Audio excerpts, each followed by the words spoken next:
Hello guys, कैसे हैं आप सब। Welcome back to my YouTube channel. आज हम पढ़ने वाले हैं अपनी यूनिट नंबर 4 रासायनिक आबंध एवं आणविक संरचना के बारे में, मीन्स केमिकल बॉन्ड एवं मॉलिक्यूलर स्ट्रक्चर्स के बारे में।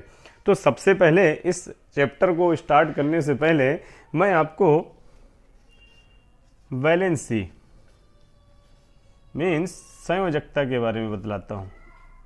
संयोजकता, जैसे कि नाम से ही पता चल रहा है, संयोजकता अर्थात संयोजन करने की क्षमता। ठीक है, मीन्स किसी तत्व के संयोजन करने की क्षमता उस तत्व की संयोजकता कहलाती है। मीन्स जैसे कि आप जानते हो कि हमारे ग्रुप नंबर 18 में जो एलिमेंट्स हैं, helium, neon, argon, krypton, xenon और रेडॉन, मीन्स ये एलिमेंट्स, इन एलिमेंट्स में से आप देखोगे तो इनके जो आउटर सेल हैं और इनर सेल हैं, तो इनके इनर सेल जो होते हैं वो तो कंप्लीट होते हैं, लेकिन आउटर सेल में से इनके पास 8 इलेक्ट्रॉन प्रेजेंट रहते हैं, मीन्स 8 इलेक्ट्रॉन प्रेजेंट रहते हैं। तो उस आधार पर हम लोगों ने ये एक अवधारणा बनाई अष्टक नियम की, अष्टक सिद्धांत या अष्टक नियम की, कि जो तत्व जिनके पास उनके बाह्य कोश में 8 इलेक्ट्रॉन होंगे, हीलियम को अगर छोड़ दें, तो वह तत्व किसी अन्य तत्व से संयोजन करने की क्षमता नहीं रखते। क्यों? किसको देखकर हमने ये मान रखा है? Helium, neon, argon, krypton, xenon, radon, ये जो तत्व हमारे, अगर हम इनमें से किसी का भी अगर विन्यास करते हैं, हीलियम को अगर छोड़ दें, हीलियम को चूंकि उसका विन्यास 2 परमाणु क्रमांक होने के कारण 1s2 से ही वह संतुष्ट होता है, तो उसके लिए 2 ही हम कहते हैं। लेकिन अगर आगे आप जाओगे तो 1s2, 2s2, 2p6, इसी प्रकार 3s2, 3p6,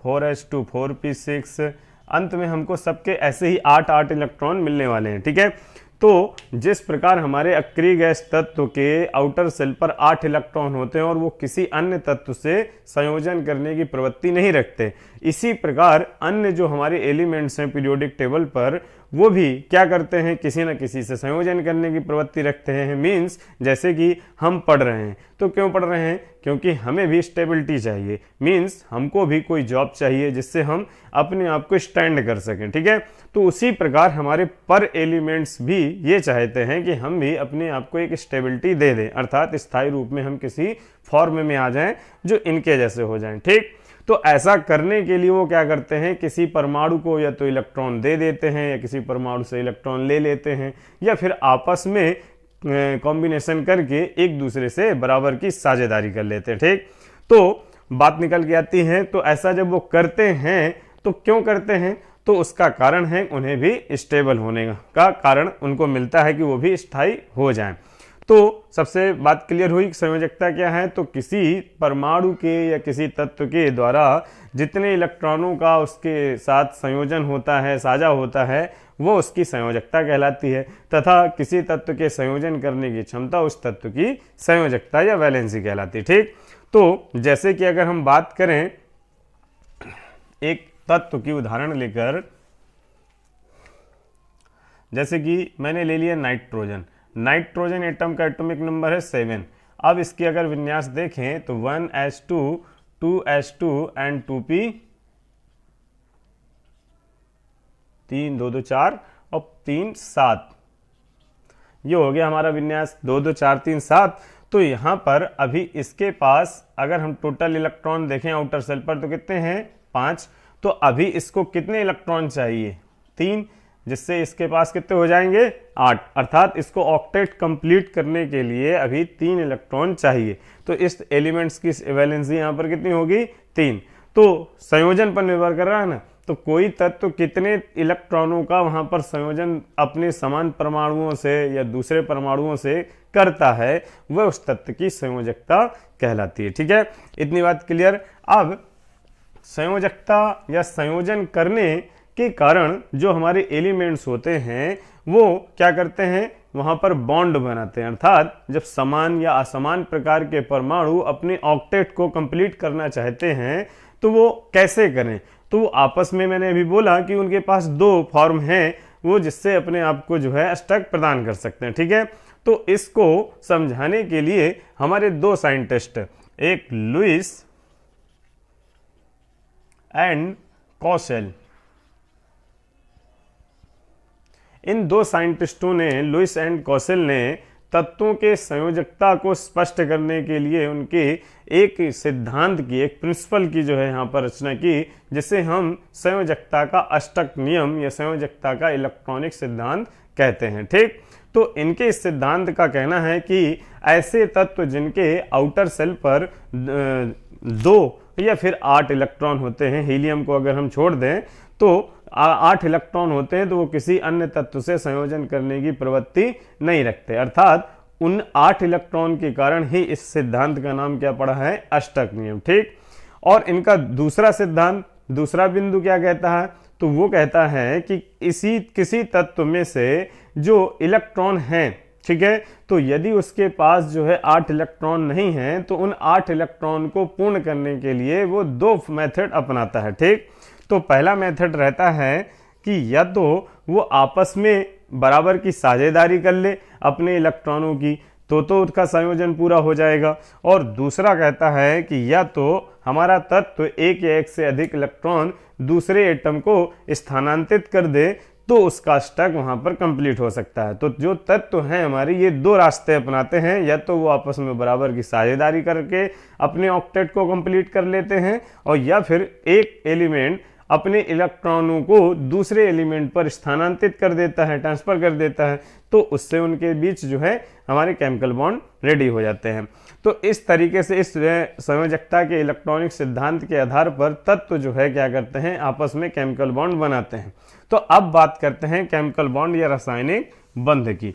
तो रासायनिक बंध क्या है, तो परमाणुओं के बीच बने बंधों को हम रासायनिक बंध कहते हैं। अर्थात रासायनिक रूप से परमाणुओं के मध्य बनने वाले बंधों को हम रासायनिक बंध कहते हैं या केमिकल बॉन्ड कहते हैं। अब हमारे केमिकल बॉन्ड जो होते हैं वो वैसे तो 2 प्रकार के हुआ करते थे।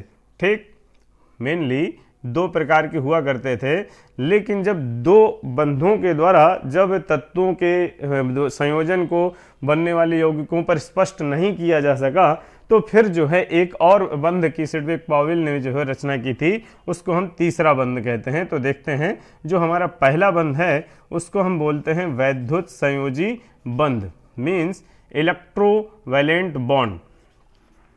ये हमारा पहला बंध कहलाता है, वैद्युत संयोजी बंध। दूसरा हमारा जो था वो कहलाता है सहसंयोजी बंध, जिसे हम कोवैलेंट बॉन्ड बोलते हैं, सहसंयोजी बंध या आबंध भी आप बोल सकते हो।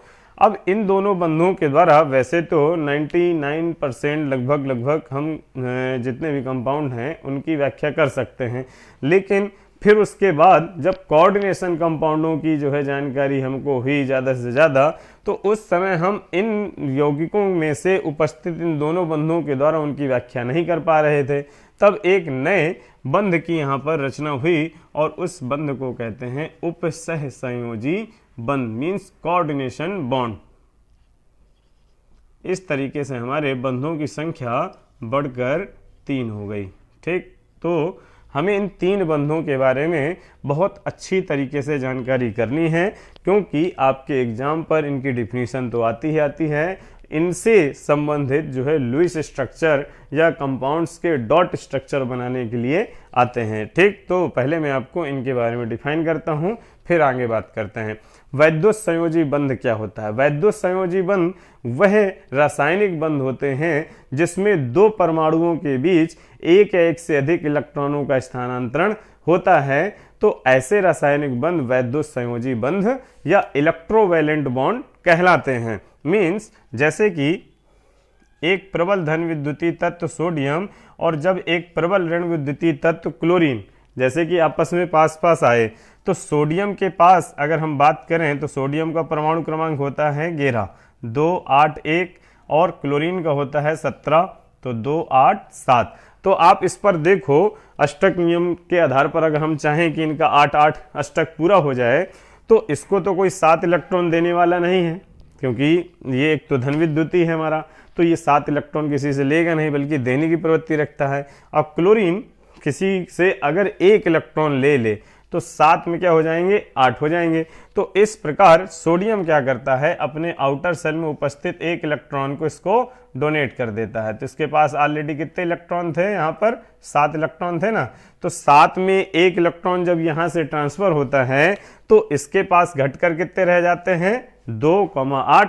ठीक, मतलब पहले तो 2, 8, 1 थे, लेकिन अब चेंज हुआ तो कितना हो गया, 2,8 रह गया। और यहाँ पर चेंज होकर एक इलेक्ट्रॉन जब इसने इससे डोनेट किया अर्थात स्थानांतरित किया तो इसके पास बढ़कर 8 हो गए। तो इस तरीके से दोनों का स्टक क्या हो गया, कंप्लीट हो गया। तो जब वैद्युत संयोजी बंध बनते हैं तो उसमें इलेक्ट्रॉनों का जो है स्थानांतरण होता है, तो क्या होता है कि जो परमाणु वहां पर इलेक्ट्रॉन का स्थानांतरण करता है और जितने इलेक्ट्रॉन का स्थानांतरण करता है वो उतने का विद्युत धनी कहलाता है। तो यहाँ पर सोडियम एटम के ऊपर कितना पॉजिटिव चार्ज आ जाएगा, 1, क्योंकि उसने वहां पर एक इलेक्ट्रॉन का स्थानांतरण किया है। और क्लोरीन एटम यहाँ पर एक इलेक्ट्रॉन को वहां पर क्या कर रहा है, एक्सेप्ट कर रहा है, ले रहा है, तो उसके ऊपर कितना चार्ज आ जाएगा, नेगेटिव का 1। ठीक, तो किसी एटम के बीच जब इस प्रकार से वैद्युत संयोजी बंध बनते हैं तो उनको हम यहाँ पर आयनों की उपस्थिति के कारण आयनिक बंध भी कहते हैं। ऐसा भी पेपर में पूछा जाता है कि आयनिक बंध क्या है, तो याद रखना है हमारे वैद्युत संयोजी बंध ही आयनिक बंध भी कहलाते हैं, क्योंकि ये अपने जलीय विलयन में जैसे ही डाले जाते हैं कंपाउंड तो अपने विपरीत आवेशित आयनों में विभक्त हो जाते हैं और विद्युत को जो है ट्रांसफर करने लगते हैं एक ध्रुव से दूसरे ध्रुव पर अगर हम विद्युत धारा प्रवाहित करते हैं। तो इसलिए इन्हें हम जो है इलेक्ट्रोवैलेंट के बॉन्ड के साथ साथ आयनिक बॉन्ड के नाम से भी जानते हैं। ठीक है, तो एक एग्जाम्पल तो ये हो गया, और एक एग्जाम्पल देख सकते हो आप, इसको मैं यहां रख देता हूं, sodium positive and chlorine negative. अब इसी प्रकार अगला एग्जाम्पल देखते हैं, जैसे कि मैंने ले लिया MgCl2। ठीक है, MgCl2, तो MgCl2 में हमारा Mg सेंटर हो जाएगा और Cl साइड पर हो जाएगा कुछ इस तरीके से। तो Mg और Cl में से Mg के पास अगर बात करें कितने इलेक्ट्रॉन हैं तो 2, 8, 2, अर्थात मैग्नीशियम का एटॉमिक नंबर होता है 12। तो उसमें से वो क्या करेगा कि उसके पास कितने हो गए, 2, 8, 2। तो अब इसके पास अगर 2 इलेक्ट्रॉन इसके यहां से स्थानांतरित हो जाएं तो इसका आउटर सेल पर कितना इलेक्ट्रॉन आ जाएगा, 8। तो इसका स्टक कंप्लीट हो जाएगा। अब क्लोरीन की मैंने अभी पहले ही बात बताई थी, उसके पास पहले से कितने थे, 2, 8, 7, 2, 8, 7। ठीक ना, तो यदि एक एक इलेक्ट्रॉन ये मैग्नीशियम अपने इन आउटर सेल वालों को इसको स्थानांतरित कर दे, क्लोरीन परमाणु को एक इसको दे दे, एक उसको दे दे, तो दोनों का काम क्या हो जाएगा, चौकस हो जाएगा ना। अर्थात ये इलेक्ट्रॉन इसको मिल जाए तो इसके पास 8 और ये इलेक्ट्रॉन इसको मिल जाए तो उसको भी वहां पर जो स्टक कंप्लीट करने का मौका मिल जाएगा। तो इस तरीके से जब इन दोनों इलेक्ट्रॉनों को वो डोनेट कर देता है तो इनके पास कितने हो गए, 2, 8, 8 और इसके पास कितने बचे, 2, 8 और यहाँ पर बदल कर हो जाता है 2, 8, 8।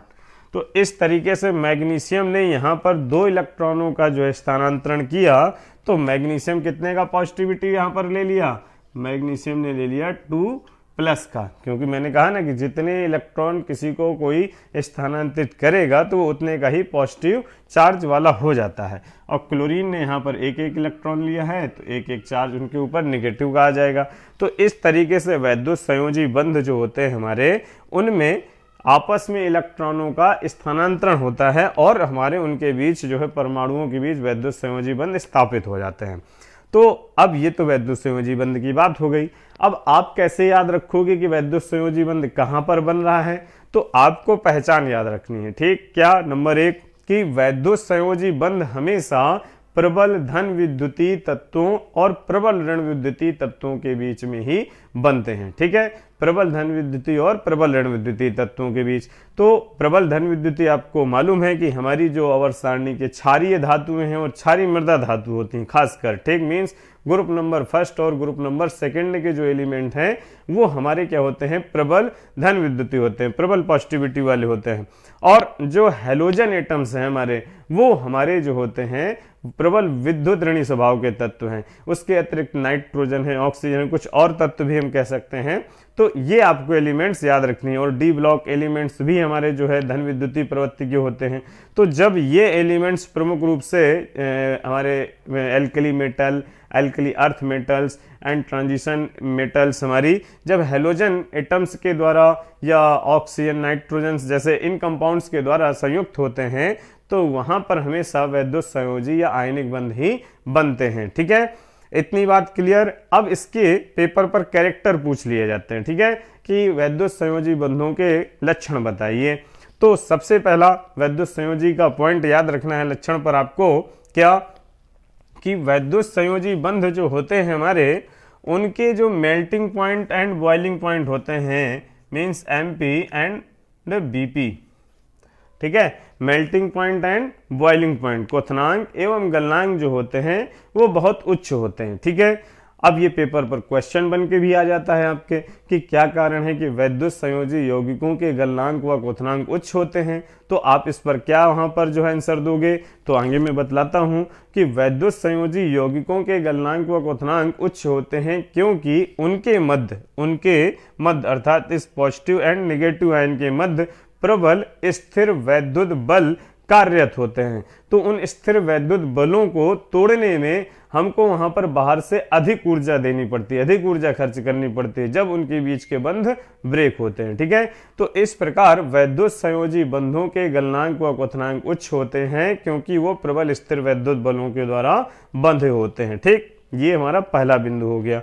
दूसरी बात करें तो जो वैद्युत संयोजी बंध होते हैं उनकी कोई आकृति नहीं होती है। आपको मैंने यहाँ पर अणु बनाकर दिखाए तो आप देखो MgCl2, NaCl, इसी प्रकार और जो भी हम वैद्युत संयोजी कंपाउंड देखें तो उनमें सब में कोई जो है आकृति या उनकी कोई निश्चित संरचना नहीं होती है।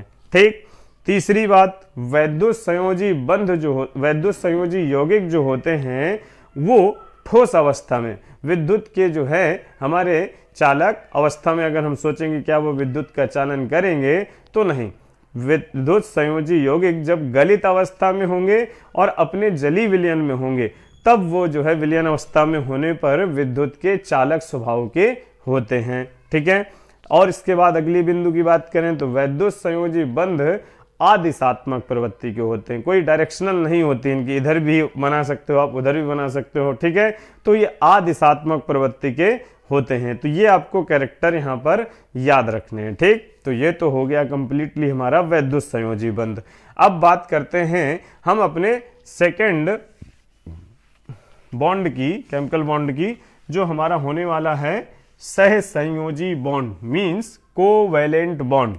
ठीक है, तो कोवैलेंट बॉन्ड क्या होता है, तो जैसे कि इसमें लिखा है सहसंयोजी अर्थात सहसंबंध, जब दो परमाणु आपस में मिलकर बराबर के इलेक्ट्रॉनों की साझेदारी करते हैं तो उससे जो बंध रासायनिक रूप से हमारे बनते हैं उन्हें हम कहते हैं सहसंयोजी बंध। ठीक है, मींस किसी अणु में दो परमाणुओं के बीच बराबर की साझेदारी से बनने वाले रासायनिक बंध सहसंयोजी बंध या कोवैलेंट बॉन्ड कहलाते हैं।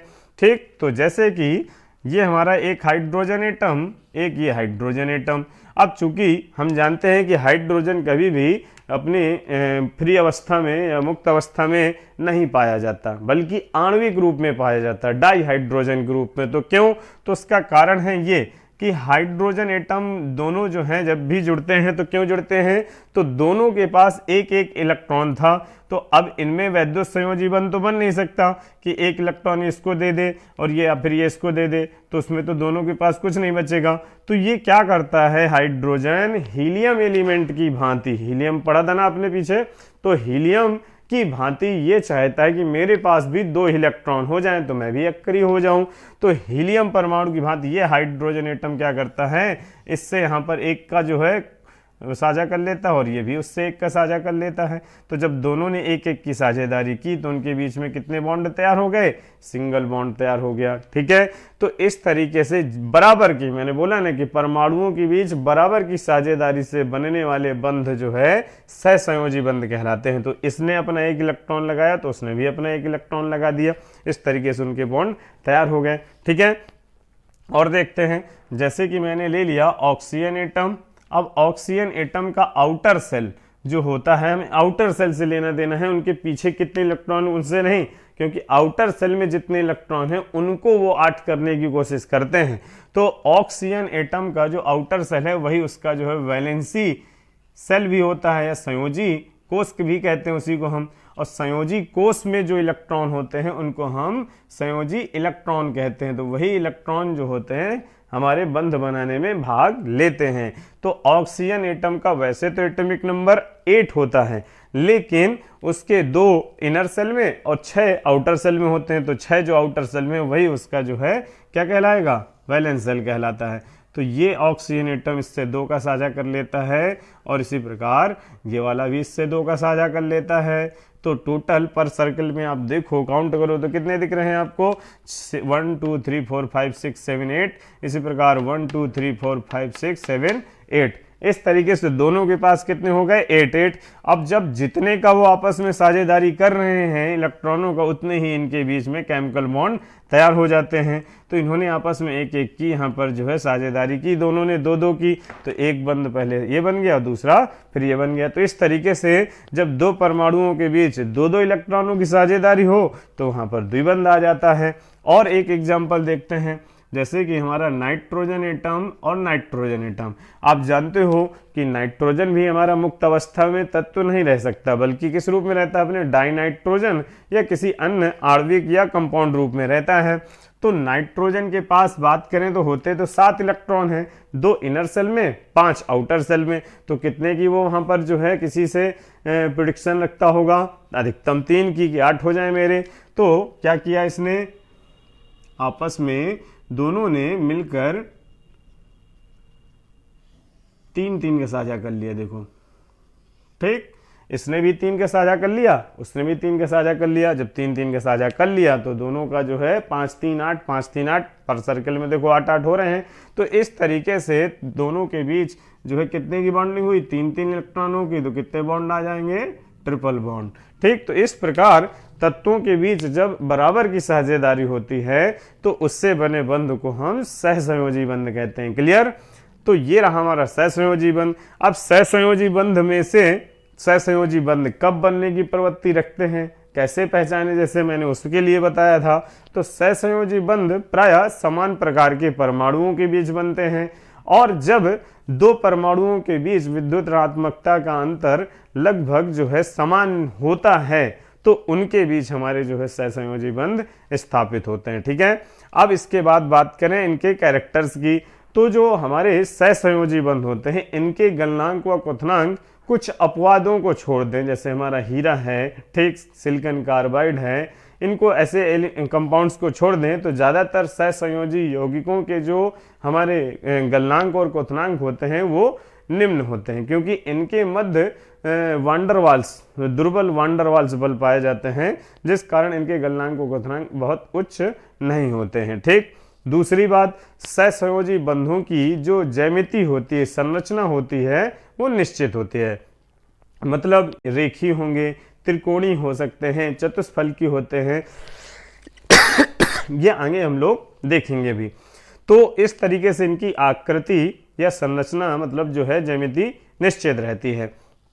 तीसरी बात, ये जो है विद्युत के प्रति चालक स्वभाव के लगभग नहीं होते हैं, कुछ को छोड़ दे, जैसे ग्रेफाइट हो गया हमारा, ये विद्युत का चालक स्वभाव का होता है। तो विद्युत के ये चालक स्वभाव के नहीं होते हैं, अचालक होते हैं।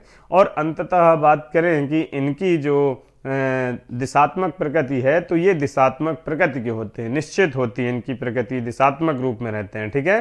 तो ये हो गए सहसंयोजी बंध। अब सहसंयोजी बंधों को भी हम 2 पार्ट में डिवाइड करते हैं। ठीक है। सहसंयोजी बंध भी हमारे 2 प्रकार के होते हैं। ठीक है। कौन से, तो उसको देखते हैं। तो जो कोवैलेंट बॉन्ड हैं उसको हम उन एटम्स के बीच ध्रुवणता के आधार पर, पोलैरिटी के आधार पर 2 भागों में डिवाइड करते हैं। ठीक। तो पहला भाग कहलाता है हमारा अध्रुवीय सहसंयोजी बंध, नॉन पोलर। ठीक है। अध्रुवीय सहसंयोजी बंध,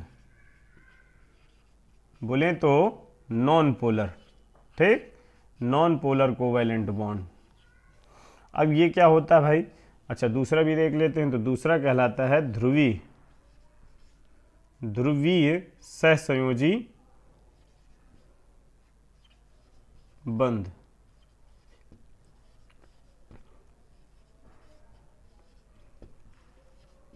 ठीक है, मीन्स बोले तो पोलर बॉन्ड। अब ध्रुवी और अध्रुवी सहसंयोजी बंध ये क्या हो गए भाई? तो ऐसे सहसंयोजी बंध जिनमें दो परमाणुओं के बीच विद्युत ऋणात्मकता का अंतर आपस में बराबर होता है। ठीक, मतलब जैसे कि मैंने यहां पर एक अणु बनाया, ले लिया Cl2 जैसे ले लिया। ठीक, अब Cl2 में दोनों के बीच कितने की बॉन्डिंग होगी? जो कि दोनों के पास 7-7 इलेक्ट्रॉन होते हैं। ठीक है, अब ये आउटर सेल में इलेक्ट्रॉन अगर आपको या वैलेंस इलेक्ट्रॉन निकालने नहीं आते तो मैं नेक्स्ट वीडियो पर डॉट स्ट्रक्चर जब बनाना सिखाऊंगा आपको तो वहां पर मैं बताऊंगा। ठीक है, आपको कोई टेंशन लेने की आवश्यकता नहीं है। तो जैसे 7 और 7 थे तो इन लोगों ने क्या किया, आपस में एक एक यहाँ पर बॉन्डिंग की, तो दोनों के पास कितने कितने हो गए? 8-8 इलेक्ट्रॉन हो गए। तो इन्होंने आपस में Cl और Cl बना लिया।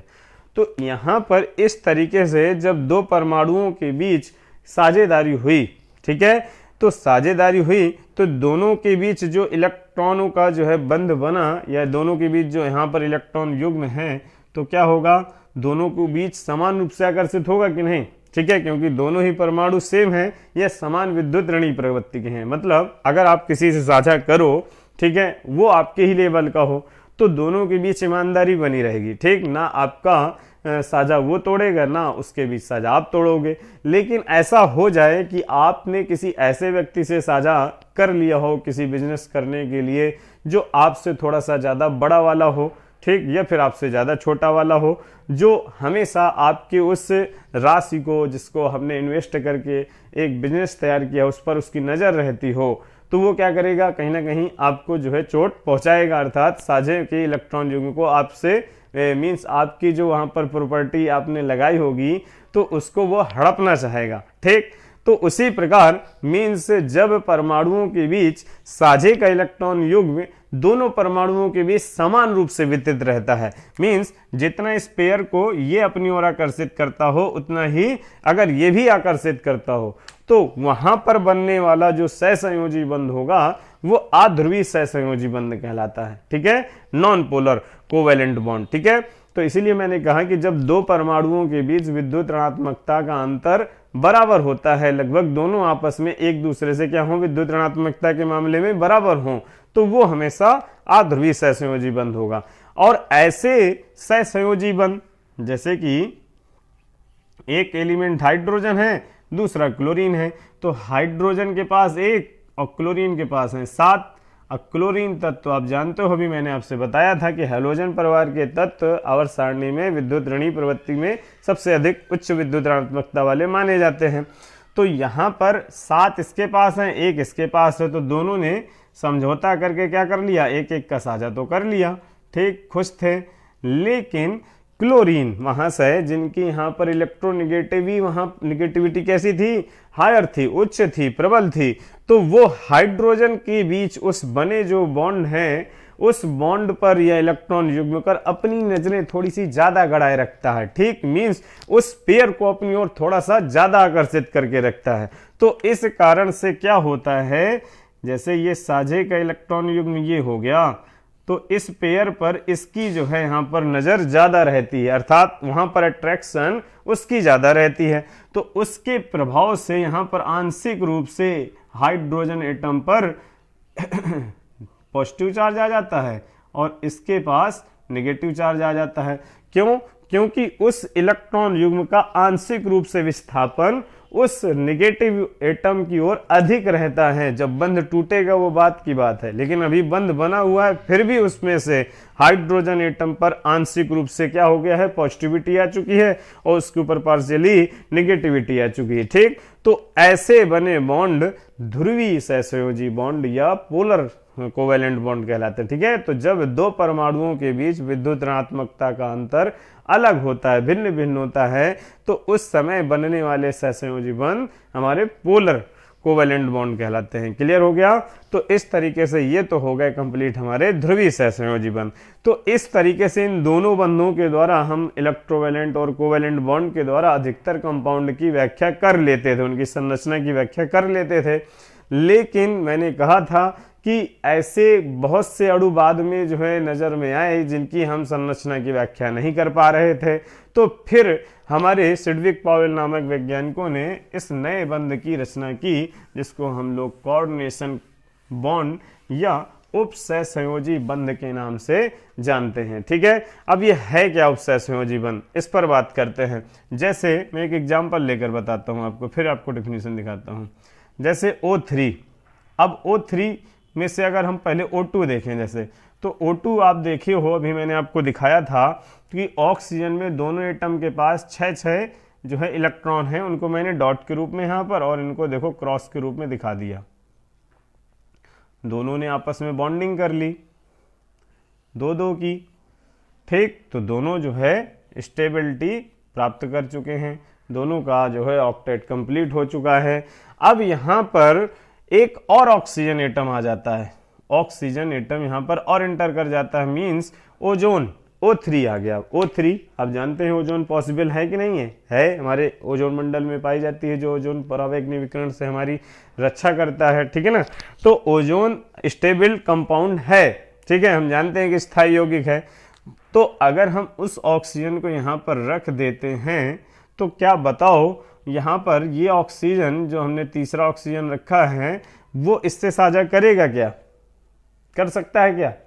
ठीक, अगर आपने साझा करा दिया तो यहाँ देखो ऑक्सीजन के पास होते तो 8 इलेक्ट्रॉन हैं और 1s2 2s2 2p4 4 2 6 2 8, ये हमारा विन्यास है। अब तुम देख पा रहे होगे अगर आप लोग, तो 2p में मतलब p उपकोष में अधिकतम कक्षकें होती हैं 3 और उसमें इलेक्ट्रॉन भरने कितने हैं? 4। तो कितनी यहाँ पर हमारी ऑर्बिटल जो है खाली हैं? 2 ही खाली है ना। तो उन्होंने आपस में 2 का साझा करके इसको तो फिल कर लिया ना, पहले से ही फिल कर लिया। तो क्या इनके पास अभी क्या कोई कक्षक खाली है क्या? दूसरे कोष में आप जानते हो कि 2D उपस्थित होती है क्या? 2D उपकोष में उपस्थित है, मीन्स अगर आपके पास एक घर है और उस घर में केवल 2 ही कमरे हैं, ठीक है, तो एक कमरे में आपकी एक फैमिली रहती है, दूसरे में दूसरी फैमिली रहती है। अब दूसरी फैमिली के बाद भी अगर उसमें से 2 लोगों के रहने की व्यवस्था हो तो आपने उनको तो रख लिया। अब यदि और अगर गेस्ट आ गए तो क्या हम उनको रख पाएंगे वहां पर? बिल्कुल नहीं, क्योंकि हमारे पास वहां व्यवस्था नहीं है, तो ये तो हम उनको बाहर कहीं ठहराएं। तो उसी प्रकार यहाँ पर भी जो हमारा ऑक्सीजन एटम है उसके पास जो है 2 इलेक्ट्रॉनों से अधिक रखने की कोई व्यवस्था नहीं है भाई। उसके पास दूसरे कोष में कोई आगे अगली कक्षक नहीं, आगे आएगी तो तीसरे कोष की आएगी, अब उसके पास तीसरा कोष है नहीं। तो इस कारण से यहाँ पर ये साझा तो कर नहीं सकता। ठीक, तो इस कारण से यहाँ पर इन वैज्ञानिकों ने सुझाव दिया कि ऐसा होता होगा कि ये परमाणु जब इस वाले के पास या इस वाले के पास निकटवर्ती पहुंचता होगा तो वो क्या करता होगा, एक पेयर उठाकर अपना जो है जो साझे में भाग नहीं ले रहा उसको उठाकर वो उसको क्या करता है, उसको दान कर देता है। दान करने का मतलब ऐसा नहीं कि ले जाओ भैया चले जाओ, ठीक, ऐसा कि जब तक आप मेरे पास जुड़े हो तब तक मेरा इलेक्ट्रॉन तुम्हारे पास है, अर्थात तुम भी अपने आप को स्टेबल कर लो। ठीक है, और ऐसा नहीं कि आप मेरा इलेक्ट्रॉन युग्म पेयर लेकर ही चले जाओ, ऐसा होगा तो फिर ऑक्सीजन की तो स्टेबिलिटी वहां पर भंग हो जाएगी ना। तो इस प्रकार जब किसी यौगिक में कोई परमाणु एक या एक से अधिक इलेक्ट्रॉन युग्म मीन्स जोड़ा, एक या एक से अधिक इलेक्ट्रॉन युग्म को दान करता है और दूसरा परमाणु उसको ग्रहण करता है, तो बनने वाला बंध वहां उपसहसंयोजी बंध कहलाता है, जिसे हम एरो के द्वारा प्रदर्शित करते हैं। ठीक है, इस बंध को हम लोग एरो के द्वारा प्रदर्शित करते हैं, जिसमें से इसका शीर्ष ग्राही की ओर होगा, मीन्स रिसीवर की ओर, और जो इसका जो है टेल भाग होगा वो हमेशा दाता या डोनर की ओर होता है। ठीक, इस तरीके से समझे ये वैद्य हमारे उपसहसंयोजी बंध होते हैं। एक और उदाहरण आपको करके दिखाता हूं। तो इस तरीके से इन्होंने स्पष्ट किया जो ऐसे संरचनाएं थी जो हम लोग स्पष्ट नहीं कर पा रहे थे वैद्युत संयोजी और सहसंयोजी बंधों के द्वारा, ठीक, तो इनके द्वारा स्पष्ट हो चुकी। इसी प्रकार देखो मैं एक आपको अणु आयन दिखाता हूं। अमोनियम मूलक हमारा रेडिकल अमोनियम NH4+। क्या होता है NH4? हमारा शून्य वर्ग का एक मूलक होता है, पढ़ा होगा आपने प्रैक्टिकल के बारे में। तो देखो अमोनियम आयन जब बनता है तो कैसे बनता है, NH3 ये हो गया, एक H ये हो गया, मीन्स इसमें 4 H हैं, 4 H में से 4 मैंने रख दिए। अब इसमें से किसी एक पर हमें क्या करना है, पॉजिटिव चार्ज दे देना है, क्योंकि पॉजिटिव एक लगा ना। अब वो आप किसी पर भी यहाँ पर शो कर सकते हो, ठीक। अब जिस पर भी शो करोगे तो उसका मीन आपको मालूम होना चाहिए। तो जैसे NH के ऊपर यहाँ पर एक प्लस लग गया तो इसका मतलब उसने अपना एक इलेक्ट्रॉन किसी को डोनेट कर दिया है, समझ रहे हो ना। पॉजिटिव का तात्पर्य क्या होता है कि उसने अपना एक इलेक्ट्रॉन किसी को स्थानांतरित कर दिया होगा। तो हाइड्रोजन के पास तो पहले से एक ही होता है, तो उसको भी बेचारा दे आया किसी को, भिखमंगा हो गया। अर्थात अब उसको जो है पूरे के पूरे 2 इलेक्ट्रॉन की आवश्यकता है। अगर उसको कोई 2 इलेक्ट्रॉन दे दे तो वो अष्टक अपना जो है हीलियम की भांति कंप्लीट कर लेगा। इन हाइड्रोजन के पास ऑलरेडी एक इलेक्ट्रॉन है। अब हम जानते हैं कि नाइट्रोजन के पास कितने होते हैं, 5। तो 5 में से नाइट्रोजन ने इनसे 3 का साझा कर लिया, देखो इस तरीके से, ठीक। अब 3 का साझा नाइट्रोजन ने किया तो काउंट कर लो कितने इलेक्ट्रॉन हो गए उसके पास टोटल, 2, 2, 4, 2, 6 और 2, 8 पूरे हो गए। तो अब जो है वो क्या करता है, इस इलेक्ट्रॉन युग्म को इस हाइड्रोजन एटम पर इस दान कर देता है, ठीक। हाइड्रोजन को दान कर देता है कि जब तक तुम मेरे साथ जुड़ना चाहो तब तक मैं आपको पेयर दे रहा हूं, तो आप उदासीन रहो, ठीक है। लेकिन जैसे ही आप जाओगे तो मैं आपसे अपना इलेक्ट्रॉन युग्म जो है वापस ले लूंगा, नहीं तो मेरी स्टेबिलिटी वहां पर खत्म हो जाएगी। तो इस तरीके से नाइट्रोजन ने यहाँ पर दान किया तो वो दाता हो गया, और हाइड्रोजन आयन ने यहाँ पर इलेक्ट्रॉन युग्म ग्रहण किया तो वो यहाँ पर क्या हो गया, वो यहाँ पर जो है रिसीवर हो गया, ग्राही हो गया, ठीक। तो इस तरीके से उपसहसंयोजी बंध के द्वारा हम उन अणुओं की संरचना की व्याख्या कर लेते हैं जहां पर हमारे वैद्युत संयोजी और सहसंयोजी बंध उसकी व्याख्या करने में असमर्थ हो जाते हैं, ठीक। लेकिन एक बात याद रखना है कि उपसहसंयोजी बंध किसी सिंगल फॉर्म में किसी अणु पर लागू नहीं होगा। जैसे कि वैद्युत संयोजी होते हैं, सहसंयोजी होते हैं, ये हमेशा किसी सहसंयोजी बंध के साथ ही इस तरीके से आता है, ठीक है। तो ये रहा हमारा रासायनिक बंध का जो है जो तीनों पार्ट थे, वैद्युत संयोजी, उपसहसंयोजी, सहसंयोजी, मैंने तीनों कंप्लीट किए तुम्हारे। अब इसके बाद हम नेक्स्ट लेक्चर पर सीखने वाले हैं डॉट स्ट्रक्चर बनाना, ठीक है, जो आपके आगे के टॉपिक्स को बहुत कंप्लीटली जो है कवर करने वाला है, ठीक है। तो नेक्स्ट वीडियो पर मिलते हैं डॉट स्ट्रक्चर के साथ। Okay, good bye.